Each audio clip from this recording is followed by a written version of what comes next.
ગીર સોમનાથ જિલ્લા એલસીબી અને ઉના પીએસઆઈ એસી સિંધવને એક બાતમી મળે છે કે ઉનાની સેન્ટ જેસોબ સ્કૂલની પાછળ ગૌમાંસનું કતલખાનું ચાલી રહ્યું હોય છે। જો કે આ જાણ થતાં જ પોલીસ સહિતનો સ્ટાફ ઘટના સ્થળે હાજર થાય છે તો ત્યાં 8 આરોપીઓ ગૌમાંસનું કતલ કરી રહ્યા હોવાનું પણ તેમને નજરે આવે છે અને 5 જીવતા વાછરડાઓ પણ જોવા મળે છે। આ 5 જીવતા વાછરડાને તો પોલીસ બચાવી લે છે, 8 આરોપીઓની ધરપકડ પણ કરે છે, પરંતુ પોલીસને જોઈ જતા એક આરોપી ફરાર થઈ જાય છે।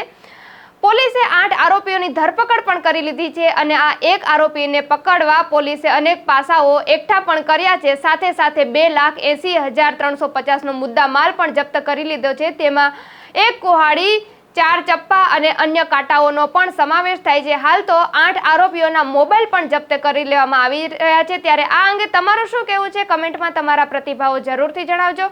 આવી અપડેટ મેળવવા માટે નવજીવન જોતા રહો।